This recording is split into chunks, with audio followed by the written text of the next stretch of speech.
Time for the Miller's Edge with four-time SEC champion and two-time national champion Christian Miller. Once again with Christian Miller taking him down. Here's college football playoff national champion Christian Miller on Tide 100.9 and 12:30 a.m. WTBC.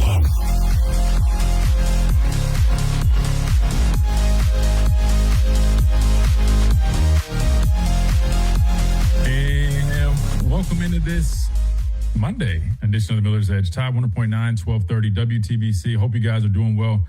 Had to take a second thought for a second. I'm like, wait, for some reason I almost said Tuesday. The reason I was thinking Tuesday as well, we've already gone about halfway through the show. Technically, we haven't gone through there. We're starting halfway through because Alabama baseball just completed that second game they had against St. John's. That was postponed from yesterday after a storm delay, and now they have officially punched their ticket into Omaha. So I think I got mixed up a little bit since we were starting the show late. I guess my clock is a little off. But big congratulations to our baseball team for advancing first time going to the Men's College World Series since 1999. So it's been about 27 years or so since Alabama has seen a baseball team out there in Omaha, and then now we get to see it again. Really excited about that. Saturday is when they will be playing their first game. It's going to be between, I want to say, Kansas and was it Georgia? Who is the other team, Chase? I just had it pulled up and I just lost it. It's between Kansas and somebody else. I think maybe Georgia. No, somebody else probably. I don't know.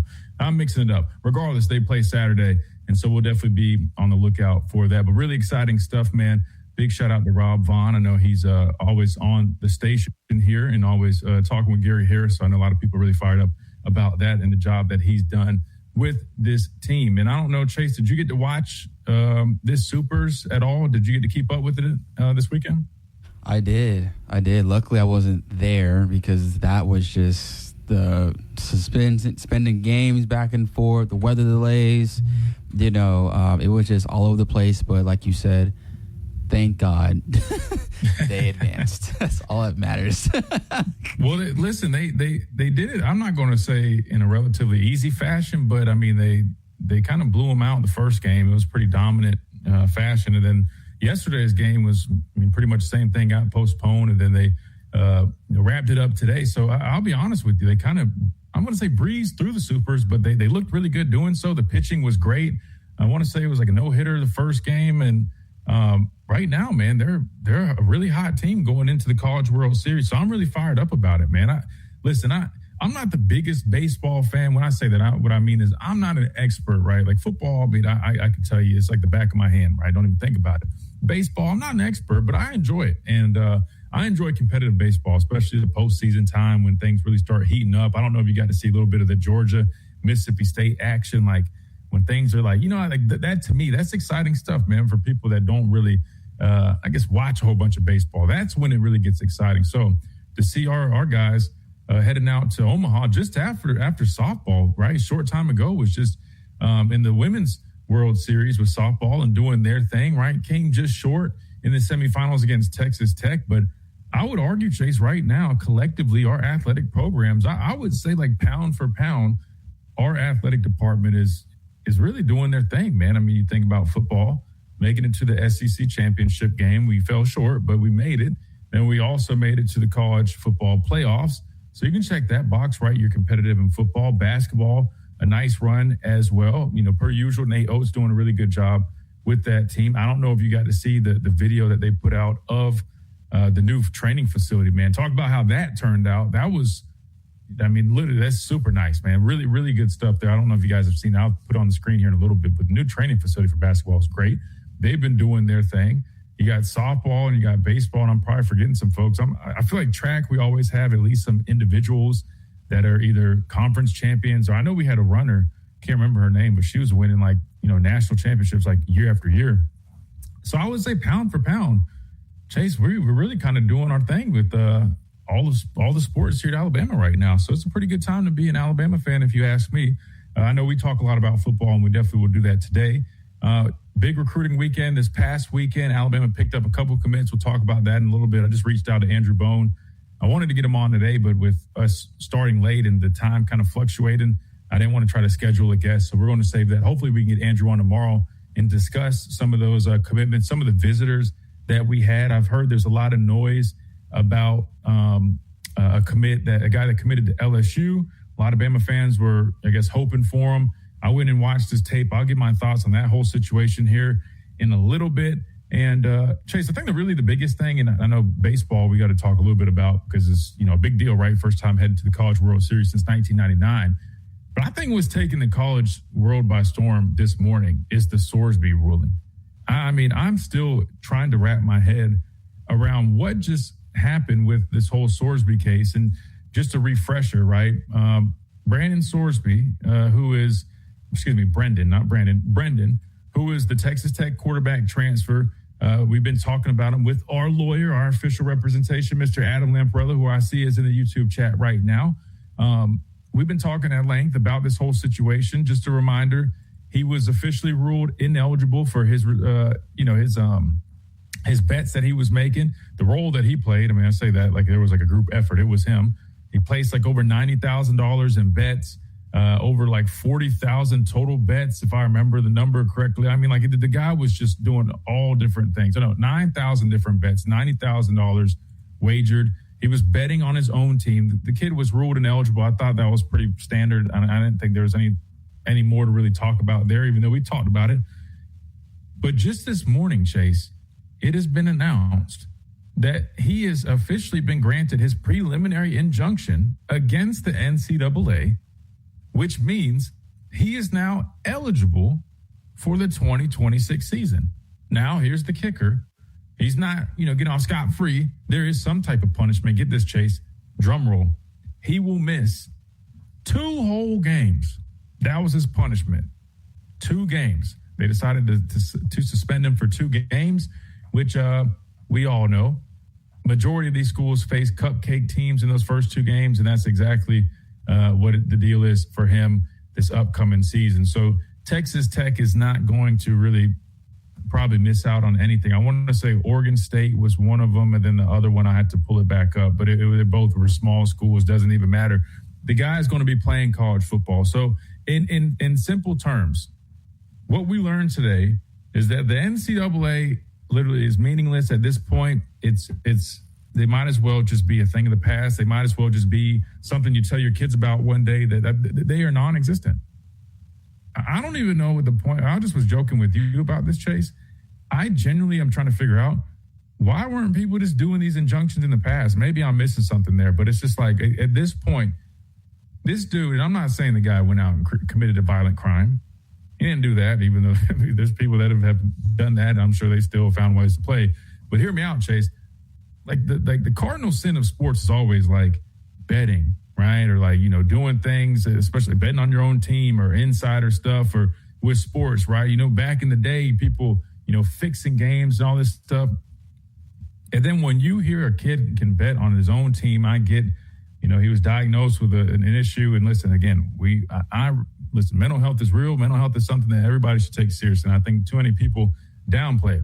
However, for this situation, man, I mean, the kid is gambling. He got caught doing it. And we're not talking just we're talking, $90,000 worth of bets, betting on his own team. And just to find out that he's, okay, the NCAA said he's ineligible, but we're going to take it to a local court who's going to rule that, he gets the injunction to be able to play. I don't even know what's happened to college athletics at this point, Chase. I mean, this type of stuff right here could like literally implode everything, in my opinion. Like at this point, what's stopping people from doing, like, you really could do anything and everything you want and just take it to a local judge and get an injunction and you'll be just fine. Because I don't like, and again, I know it's not a symbolic crime, but in terms of the sports world, placing bets on your own team, fixing stuff, that's almost equivalent to somebody on the outside of the sports world doing some violent crime. That is a huge deal. And for it to be just deemed, you know what? He was, I don't know exactly what the local judge said. We'll have to pull it up and see. But I know they probably mentioned, the mental health stuff, which again, I respect the hell out of it. Like somebody who I can tell you firsthand, like it's legit.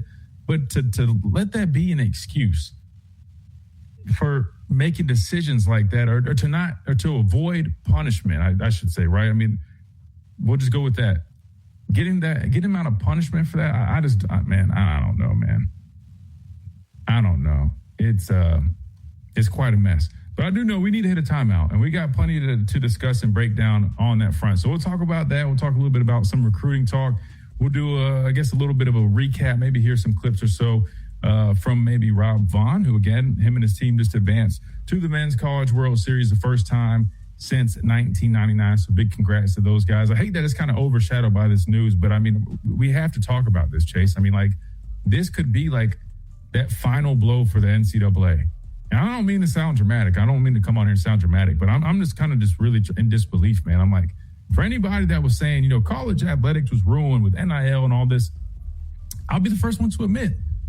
I used to try to I wouldn't downplay it. I would say, you know what? I feel like people are exaggerating a little bit. NIL isn't necessarily the problem. It's that people aren't following the rules, but we can get this cleaned up a little bit. You know, guys are getting paid. We'll adjust. We'll adapt. But, Chase, this is just a little bit different, man.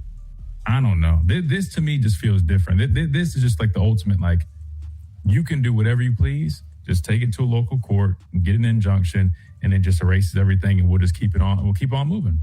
And so for anybody, this last thing I'll say, and we'll hit this break. For anybody that was complaining about Coach Saban, about, you know, Senator Cruz or Cantwell, any of these people that have proposed this bill or any of that stuff, this is exactly why there needs to be some type of regulation, legislation. And you have to, I know people don't like to depend on the government or let the government get involved in things, but at this point, what else do you do? The NCAA just completely I mean, they have no power left. If they can't stop a guy who just gambled on his own team from being eligible or from maintaining the ineligibility ruling that they have nothing. They have absolutely nothing. So we got to hit a timeout. When we come back, we'll talk about this and more right here on the Miller's Edge. 205-342-9904 if you guys want to get in on the conversation. Of course, you can always join us on the streams. We got a lot of activity in the chat. Come hang out with us. We'd love to get y'all's thoughts on the Sorsby situation, baseball advance, and maybe some recruiting talk. I've seen the talk about recruiting. Some people are a little concerned. I'm still trying to figure out exactly why everybody's concerned, but I'm starting to put the pieces together, and maybe we'll get some more updates from Andrew Bone tomorrow. All that coming up right on the Miller's Edge of this quick timeout. Tide 100.9, 1230 WTBC. Don't go anywhere. We're just getting started.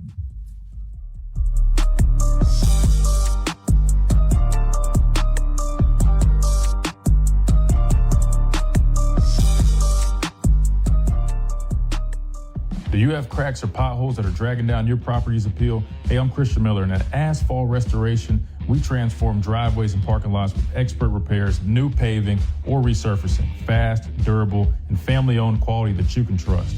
Don't let small issues turn into big expenses. Call 205-393-9149 for your free estimate today. That's 205-393-9149.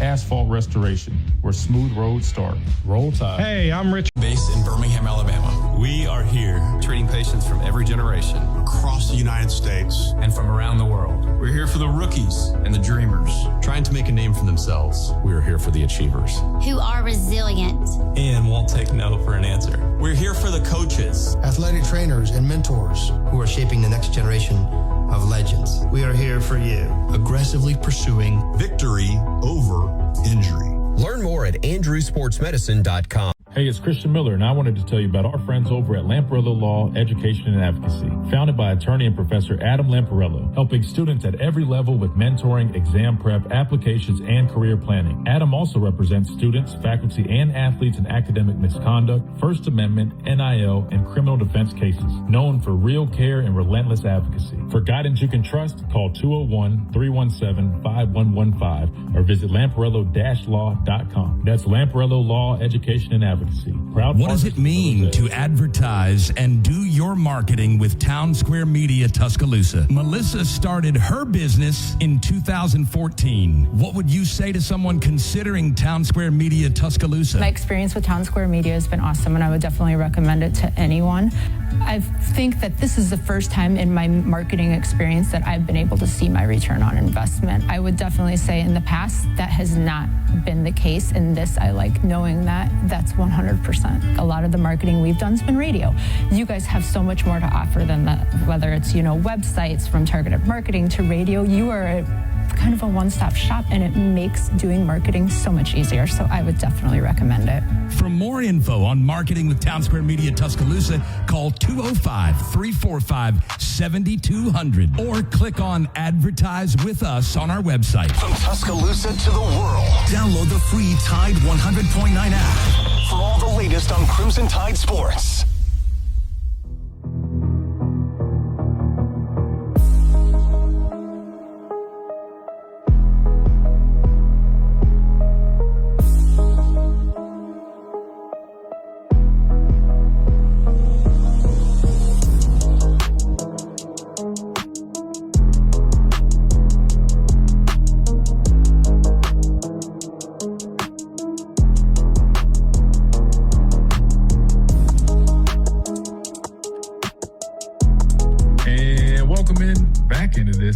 Monday edition. Why can't I get this right? Maybe this has been that long of a weekend. I want to say welcome in instead of welcome back in. I got to knock the rust off, or maybe it's all this madness that's going on. It's a Monday madness, so I guess it makes sense, Chase. We got a super chat from our guy, Mr. Adam Lamparello, official legal representation here on the show. Make sure you guys check out Lamparello-Law for all your needs when it comes to legal representation. Doesn't matter what you did, man. They can help you get out of it. Now, hopefully you guys aren't getting into any nonsense, but hey, we're talking about swords. We're talking about injunctions. Contact a legal expert, man. I'm sure Adam can help you out, just like these judges are helping out all these players to get this eligibility. Lamparello-law.com, schedule consultation, right? Academic misconduct, NIL cases, any criminal defense matter. And on top of that, they've got all those services, whether it's exam and test taking preparation, subject matter mastery. Let them take care of you, just like they take care of us, representing us at Lamparello Law, Education, and Advocacy. Again, that is literally across the board. They do all that stuff in one. And on top of that, it's very affordable. They'll beat out any rates from any competitors, man. So make sure you guys contact Adam and his team over at Lamparello-law.com and brand new YouTube channel, Lamparello Law on YouTube. Adam says, which we're going to rely on Adam here because he's our legal expert. He says, the court's decision in Sorsby's case is disgraceful. The judge misapplied the law, and his decision reflects a broader cultural trend that there are no consequences for misconduct. And he's spot on. I mean, like, at this point, what you just proved is that no matter what you do, similarly, I cannot speak. Sorry, guys. Similarly to what Jake said in the chat, it sets a precedent that it doesn't matter what you do, who you are. The NCAA has no control. It's done. I mean, like they just are sitting there with their hands behind their back. This is what the president of the NCAA had to say following this whole deal. Charlie Baker, who is the NCAA president, this was him on the decision, I guess, for the injunction that was approved for Brendan Sorsby. There is no better example of why targeted intervention from Congress is necessary. When you have schools and deep-pocketed supporters willing to look the other way on the glaring integrity threat of betting on your own team, and judges whose rulings effectively strip away our ability to stop them, only Congress can equip the NCAA to apply this common sense rule to everyone fairly and consistently. The Protect College Sports Act would empower the NCAA to enforce rules, including the gambling and restrictions. It's needed now more than ever.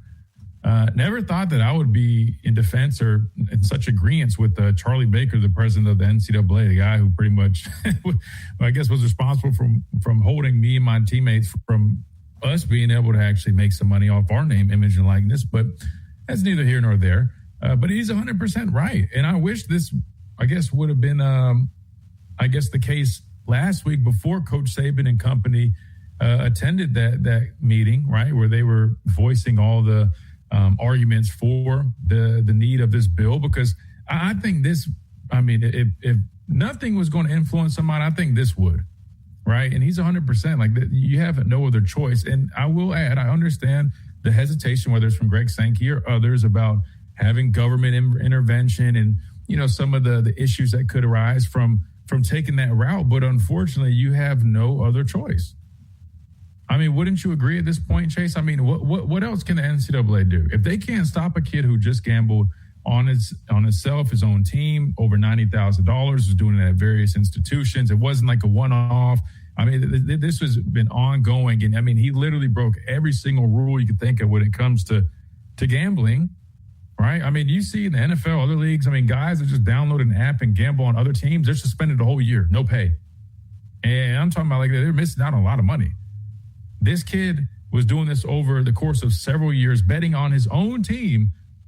And because of an injunction, not only is he eligible, but he's only going to miss 2 games against cupcake opponents.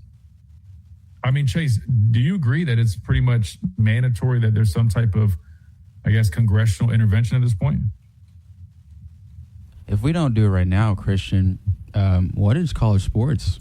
Honestly, because if I'm the SEC, Big Ten, all these Power 5 conferences, I'm gone. This is chaos literally waiting to erupt. I'm serious. Like, this is, like, bad. And I agree with Adam. Where do we go from here? You know, like, I don't know what direction we're trying to teach these young adults, because there's more than just sports. I'm just speaking ethically now, because you're teaching these kids that it's okay to break the law. It's okay to get a lawyer to fix these things, and there's not going to be anybody to overrule what you're trying to get past. Or, you know, you can do what you want, but because you have certain status, right, or you're an athlete, you can get away with things. And this is just horrible. You know, if I'm a parent, I don't know if I'd put my kid in this situation, because they can just come home and just, their behavior is going to change because what? Like, no, like, I don't know, Christian. I think it's just, it's a mess overall. Well, I'll tell you this: the parents aren't going to stop sending their kids to schools to go play sports, because I'll tell you one big reason, that's the money. You know what I mean? So I mean, at the end of the day, I hate to say it, the money's not going to change, and if anything, it's only going to get even more lucrative. So but you're right in terms of, I mean, what is this teaching young adults, right? Like, what kind of message are we trying to send here? I mean, like, literally, you could pretty much do whatever you please, and you just take it to a local judge, local court, get an injunction, and there you go. You're good to go. So I don't know. To be honest with you, I really don't know at this point. I do wonder, you know, a guy like Sorsby that will be eligible now, I mean, say down the road there are some things that are cleaned up, that are changed, that are fixed. Does that mean they can then go back and say, well, you know, it's too late to rule them ineligible? Say by the end of the year there is some type of resolution from Congress. Could they then go back and vacate wins? Or I mean, because think about it, like the whole time that Texas Tech is playing, I mean, like, dude, I don't even know, like, how do you judge those contests fairly? I mean, they're playing with it, but then the other problem is, how do you compare his situation to like Trinidad Chambers? Because they both had to get injunctions to play.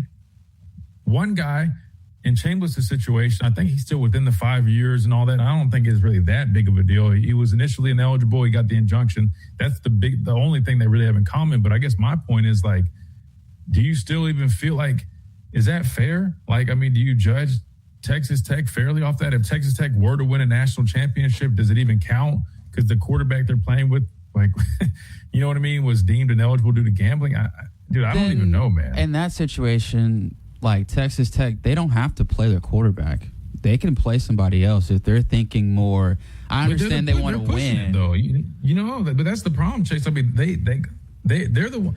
I know he probably independently was doing a lot of this, but if you don't think that they were involved, like, matter of fact, this is Cody Campbell, right? Remember the big time booster from Texas Tech, who is supposed to be one of the main players in all the reform and all this stuff happening. This is from Ross Dellinger, so I mean, I guess it's legit, but it's a screenshot of a response from him, the Texas Tech booster Cody Campbell. He says, "This unfortunate situation is the outcome of a broken system. I'm doing everything I can to fix it, but until there is a permanent solution, Texas Tech and its student athletes have to do the best they can to navigate and compete amid the chaos that exists in the reality of the world we live in." I mean, so to me, I'm just kind of like, I don't know what to even think about him at this point. Because I mean, you're supposed to be trying to fix this whole thing, but you're also saying, but it's for Texas Tech and the student athletes to do what's, do their best to navigate stuff. But y'all are setting a whole new precedent that really is, I mean, could be so damaging. Not even could be, that will be so damaging to the sport until there officially is something done. So I don't even know what to make of what he had to say, Chase. I mean, like, I feel like it's a little hypocritical for him to sit there and make it seem like he's still trying to fix this whole thing, but it is the school that he represents, that he is the big-time booster of, that is, getting, all this attention right now for this injunction of the quarterback that he just received. So I don't know. I mean, what do you? I mean, are you buying what Mr. Campbell's saying right here, Chase? Not at all. Not at all. It's like he can have his cake and eat it too.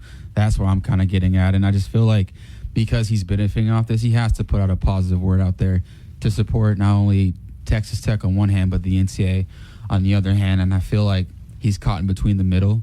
So I think, I feel like it's just a bigger issue than just Charlie Baker and so many others that are benefiting off is because everybody's eating off what's going on wrong. You're not seeing like AD stepping down or coaches stepping down. It's still kind of business as usual. And that's why I feel like, too, Christian, I feel like everything has to blow up.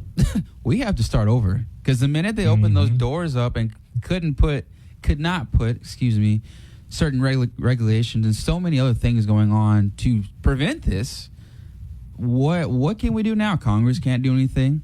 The NCAA doesn't have a pinky, not even a foot or leg, nothing in this race. I don't see any of the commissioners. They're just kind of jarring back and forth between conferences, coaches arguing, players leaving. It's just no one's on the same page anymore, and I just fear we may have to just blow this thing up and just call it the W in whatever letter we want to come up with at this point. Well, to be fair, I mean, I think this is probably like the final straw here. I mean, I think things are a little blown up at this point. Now, we'll see kind of what comes from this whole thing. You made an interesting point, though, about Texas Tech. Like, well, I guess they still have a choice whether they're going to support him playing. I mean, like, I'm pretty sure they were probably involved in all this. So, I mean, I'm assuming that is the plan, right? He's going to be playing. He's just going to be suspended for those first two games. But I just wonder what comes from this. I mean, now, in terms of the bill, that's still going on. But when will that get passed? And when it does get passed, my question is, can they backtrack? Can they go back and officially, so say it happens midway through the season? Like, I don't know the timeline. Could you then make him immediately ineligible again? Like, I don't know.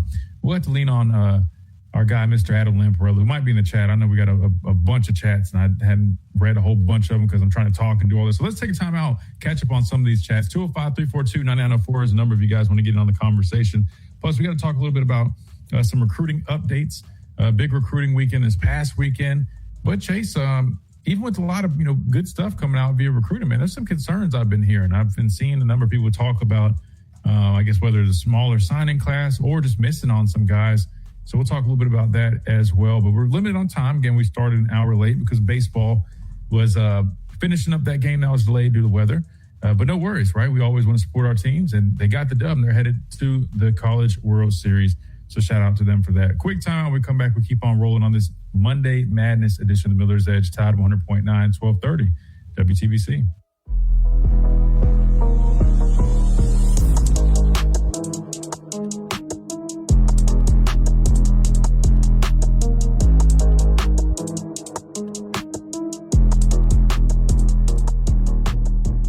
Hey, it's Christian Miller, and I wanted to tell you about our friends over at Lamparello Law, Education and Advocacy, founded by attorney and professor Adam Lamparello, helping students at every level with mentoring, exam prep, applications, and career planning. Adam also represents students, faculty, and athletes in academic misconduct, First Amendment, NIL, and criminal defense cases, known for real care and relentless advocacy. For guidance you can trust, call 201-317-5115 or visit lamparello-law.com. That's Lamparello Law, Education and Advocacy. What does it mean to advertise and do your marketing with Town Square Media Tuscaloosa? Melissa started her business in 2014. What would you say to someone considering Town Square Media Tuscaloosa? My experience with Town Square Media has been awesome, and I would definitely recommend it to anyone. I think that this is the first time in my marketing experience that I've been able to see my return on investment. I would definitely say in the past that has not been the case. In this, I like knowing that that's 100%. A lot of the marketing we've done has been radio. You guys have so much more to offer than that, whether it's, websites, from targeted marketing to radio. You are kind of a one-stop shop, and it makes doing marketing so much easier. So I would definitely recommend it.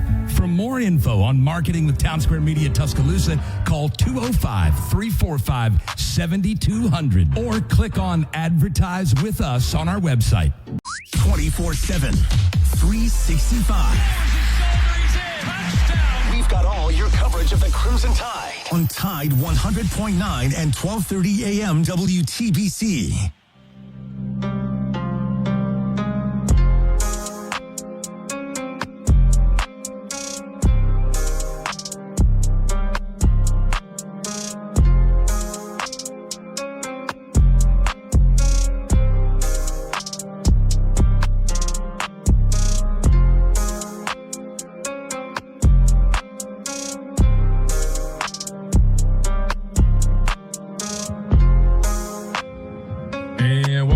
This Monday edition of the Miller's Edge, Tide 100.9, 1230, WTBC.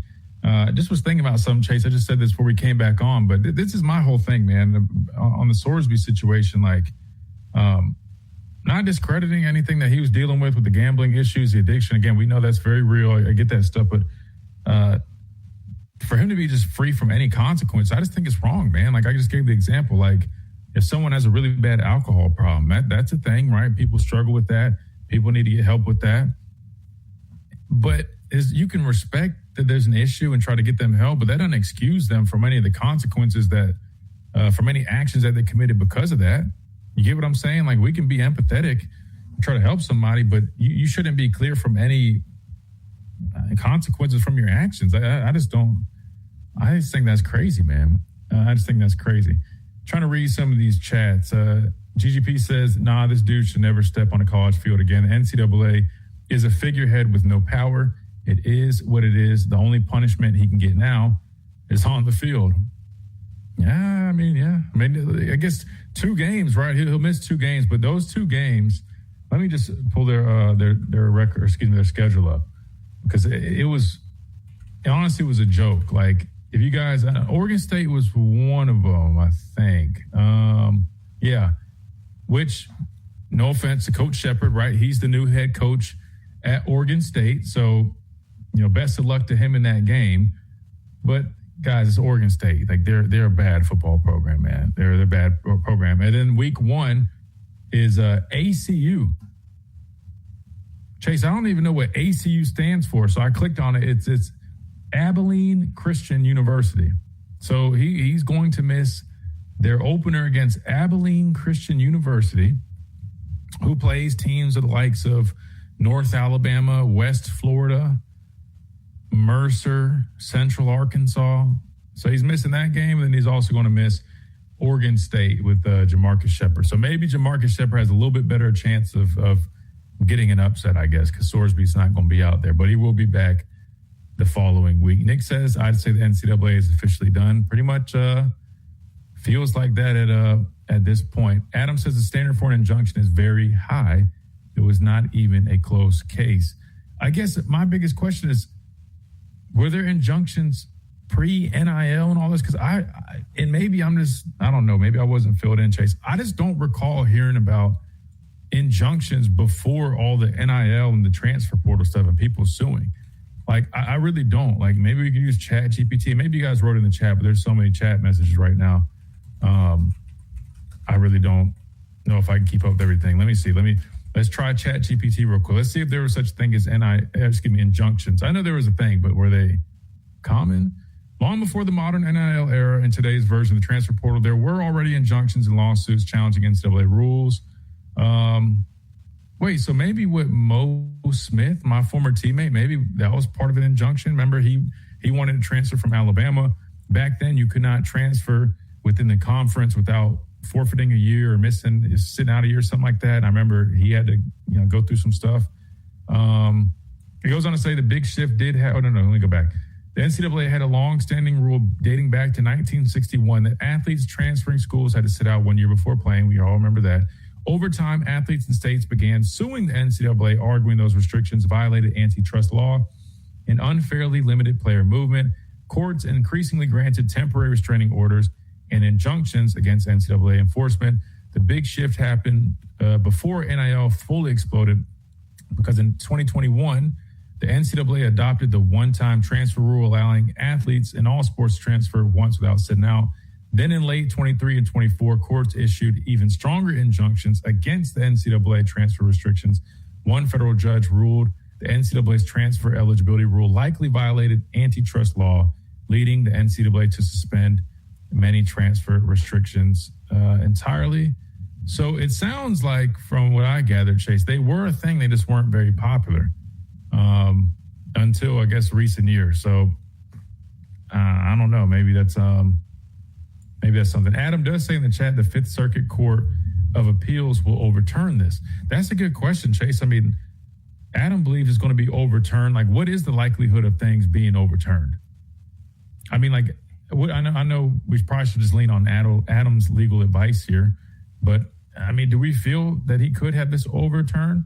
Adam just dropped another super chat. So speaking of Adam, at Lamprella Law Education Advocacy, let's read what he has to say now. He says, honesty, hard work, and accountability made us great. Saban instilled those values and developed players as athletes and men. Our culture has gotten soft. Throw that ice cream truck in Lake Tuscaloosa and hit the quarterbacks. Georgia and LSU will. Enough coddling. Okay, so Adam's just going full force saying, hey, man, we just get it, just blow everything up, man. We gotta get back to being tough blue-collar dudes, man. I'm with them on that. I will say, speaking of this, and I wanted to say this for tomorrow, but I guess I could preview this briefly. I saw that On3 Chase did SEC power rankings. Kind of interesting where they've got us at. Do you want to take a guess where they had Alabama at, Chase? I'm going to go 1 through 10. Guess where Alabama falls on Chris Lowe. This is from Chris Lowe, who's a very trusted individual, friend of ours here on the show. We go way back, right, from Carolina area. But he released his power rankings for the SEC, Chase. You want to guess where Alabama came in at? 2. Oh man, you're very generous there. Oh, I'll give you one more guess. Okay. I'm gonna go with 7. There you go. Actually, spot on. He had him at 7. It's a really good guess. People are probably going to be a little surprised by that. Now, I'll be honest. It feels a little low, but I mean, I guess where things stand right now with this team, I mean, I think it's probably about what a lot of people would put for Alabama, if we're just being honest. These are Chris Lowe's top SEC teams. I should have saved this for tomorrow because I'm trying to squeeze a million things in. But Adam's super chat got me thinking here. He had Texas at number 1, Georgia at number 2, Ole Miss at number 3, Oklahoma at number 4, Texas A&M at number 5, LSU at 6, then Alabama at 7. And for the reasoning, it says the Crimson Tide's inability to run the ball last year prompted Caleb and Board to go out and hire Adrian Clem as a new offensive line coach and Richard Owens as tight ends coach. Both have previously been running game coordinators, right? Something we noted that I think hopefully should pay dividends for this offense and their production in terms of running the football. Redshirt freshman Keelan Russell may end up starting at quarterback. Austin Mack also battling for the job. Neither has ever started a college game, so running the ball better will be a must. We talked about that. The defense lost a couple of key front players to Ohio State in the Porter, James Smith and Quay Russaw, but look for outside linebacker Yanze Pierre to blossom into one of the top big play defenders in the SEC. This also should be one of the deepest and best all-around defensive backfields Alabama has had in some time. So those were his thoughts on Alabama. Chase, you ended up guessing on the second try. What are your thoughts when you see Chris Lowe, who's very respected in the industry, placing Alabama at number 7 in his SEC power rankings? Like you said, he's a very respected insider. He's been around the game for a long, long time. So, I respect his opinion, but I don't know. I think it's a little disrespectful. Not going to lie. We're not saying that Alabama just lost everything to be 7 out of how many teams in the SEC? 16. 16. Good gravy. Yeah. They had Arkansas dead last. Yeah, the moment of science right there is enough for me. I don't know. I feel like with the talent that we're bringing back, what we've learned from last year, I think with the schemes and the players in particular, I think the transfer portal definitely will help Alabama for sure. I just feel like they should be in that top 4 range, Okay. top 4 or 5. I feel like 7 is just a little bit disrespectful. You know, they did make the playoffs last year with, I would say, 40% of what's left of the roster, what it is now. So there's still that DNA of what it means to get to that point.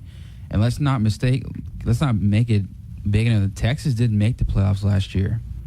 So I'm kind of confused why Texas is number 1 when their quarterback just found his footing within the last few games of the season. When we were pretty high up once, we kind of got our footing when we beat Georgia on the road. Well, I'll tell you why they're number 1. They have a really talented roster. When you talk about power rankings, they're looking ahead more so, Chase. So they're going to look at it from a standpoint that you mentioned Arch Manning started to find his footing later in the year. We know the potential that he has. Hell, you could say that for Texas. You know the potential that Texas has, but they always seem to kind of fall short of that. I'll be the first one to say that, and I'm not saying that from a hating perspective. It's just honesty. I feel like every year Texas is hyped at being top 2, top 3 in the conference, sometimes projected to be a top 3 team nationally, projected to make it all the way to the national championship game. Last season, they didn't make the college football playoffs. I feel like they typically fall a little bit short. That said, I think you still have to respect what they have brewing up, right? Even if the history shows that they always have a lot of good talent, but they don't necessarily reach their full potential, I feel like you got to at least respect it. But I'm with you. If you wanted to maybe keep that in mind and say, I don't know if I'd put them at 1, I'm fine with that. But I definitely would put them above Alabama. I'll play this game, right? Let's see like the teams in front of Alabama and see if we actually feel like they should be in front of Alabama. But before we get to that game, we got to hit another timeout to stay on schedule. When we come back, we discuss a little bit more of this. And just so you guys know, tomorrow is a Talking Tuesday. We'll have our full 2 hours. We'll talk about all this. We'll go back to the Sorsby conversation. We'll definitely talk about these power rankings. We'll talk some more recruiting. Hopefully we can get Mr. Andrew Bone on the show. We'll have a lot more time to discuss all this. But today we're trying to cram a whole bunch of different stuff in here. But we'll do that, and we'll finish this on the other side of this timeout right here on the Miller's Edge. Tide 100.9, 1230 WTBC. We'll be right back.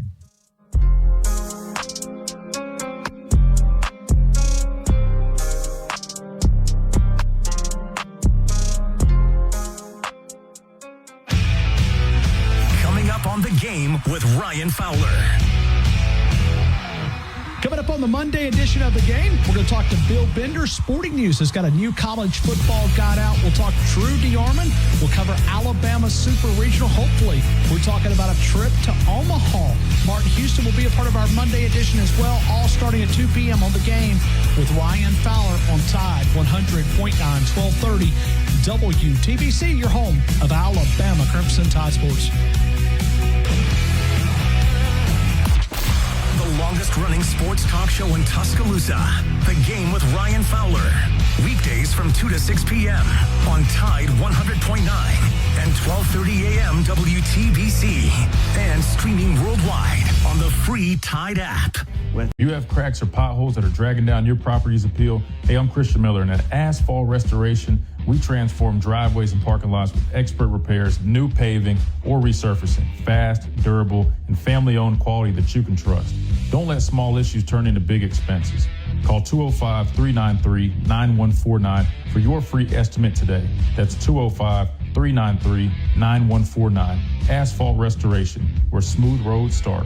Roll Tide. What does it mean to advertise and do your marketing with Town Square Media Tuscaloosa? Melissa started her business in 2014. What would you say to someone considering Town Square Media Tuscaloosa? My experience with Town Square Media has been awesome, and I would definitely recommend it to anyone.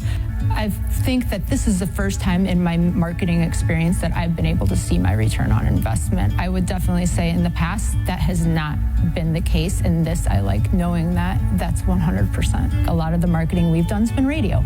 You guys have so much more to offer than that, whether it's, websites, from targeted marketing to radio. You are kind of a one-stop shop, and it makes doing marketing so much easier. So I would definitely recommend it. For more info on marketing with Town Square Media Tuscaloosa, call 205-345-7200 or click on Advertise with Us on our website. Hey, it's Christian Miller, and I wanted to tell you about our friends over at Lamparello Law, Education and Advocacy, founded by attorney and Professor Adam Lamparello, helping students at every level with mentoring, exam prep, applications, and career planning. Adam also represents students, faculty, and athletes in academic misconduct, First Amendment, NIL, and criminal defense cases, known for real care and relentless advocacy. For guidance you can trust, call 201-317-5115 or visit lamparello-law.com. That's Lamparello Law, Education and Advocacy. Proud Tide 100.9 Tuscaloosa weather. Here's your Tuscaloosa and West Alabama forecast. Scattered showers and storms expected here through the afternoon. Could see some brief heavy downpours at 85, 72 tonight. Storm chances will fade away through the evening. Partly cloudy overnight. Sunny skies ahead for Tuesday. Highs tomorrow near 90 and lots of sunshine in midweek with a high 91. Thursday, sunny 91. Afternoon storm chance to wrap up the week on Friday, high 92. Richard Weathing at the Weather Channel for Town Square Media Tuscaloosa. It's 85 degrees in Tuscaloosa. Did you miss any episode on Tide 100.9? Don't worry. All of our shows can be found on Spotify and Apple Music and on demand on the Tide 100.9 app.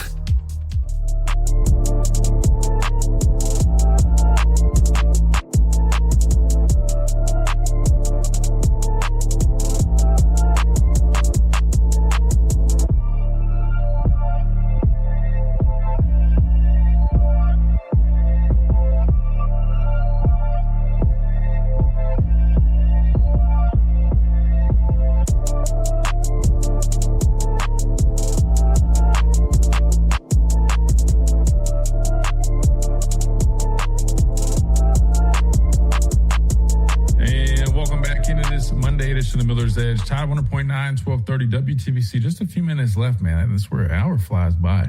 We used to do an hour-long show, and I don't know how we ever even got going. Chase, that was probably the fastest I think an hour has ever flown by. I can't even believe we literally are closing the show out now. So we'll have to bring this conversation back up tomorrow again. I had a short show because baseball was finishing their game 2 of their supers that they hosted. First time in years they've done that. First time they'll be headed to the College World Series. Big shout out to Coach Vaughn and his team doing some big stuff. I got a correction here. They will face either Kansas or Oklahoma in the College World Series, depending on, I guess, whoever wins that game today. I want to say that's coming up here shortly. So we'll be on the lookout for that, but they will play Saturday. So we'll probably try to talk about that a little bit. Maybe we can get our guy Lance Cormier back on the show, give us a little bit of a breakdown from this past weekend and maybe what to expect once we know who our opponent is. But to put a quick little bow on this again, we were talking about Chris Lowe's report, his power rankings for the SEC. Alabama coming in at number 7 behind LSU, Texas A&M, Oklahoma, Ole Miss, Georgia, and Texas. And I think the biggest question, Chase, for me would be, I think it's a pretty reasonable spot for Alabama. I know Alabama fans aren't used to kind of seeing or hearing us in some of these spots with these rankings, but I just think, a lot of people put a lot of stock into quarterback experience or returning quarterback or who they brought in via the portal. And I think when you look at this Alabama team, both the guys that are competing for the starting job, neither of them have starting experience. So that's going to automatically almost drop you just a little bit, right? They did it last year with Ty Simpson. He ended up being a really good player. So don't take offense to it necessarily, but just know, that's a very common thing when it comes to previewing football teams. Then not to mention, the running game issues, you talk about a new starter at quarterback, those are very, very real concerns. The idea is that you hopefully figure it out. And Chris Lowe mentioned that, hiring Adrian Clem, hiring Coach Owens, both guys having experience as run game coordinators, overhauling the offensive line. The goal is for it to be better and in turn the offense being more productive and efficient. But I think a lot of people are just taking the wait and see approach since, none of the moves I would say this offseason were huge home run type moves, if we're just being honest. So you just got to wait and see. So that being said, we got to close things out. It's already done. And we already are gearing up for tomorrow because Talking Tuesday tomorrow is going to be very action-packed. We'll have Clint Lamb at the top of the hour. Hopefully we can get Mr. Andrew Bone talk some recruiting, and we'll keep on rolling like we always do right here on the Miller's Edge, Tide 100.9, 1230 WTBC. Big thanks to everybody tuning in via radio, via the streams, Chase Behind the Glass. And as always, we look forward to doing it again tomorrow right here on the Miller's Edge, Tide 100.9, 1230 WTBC.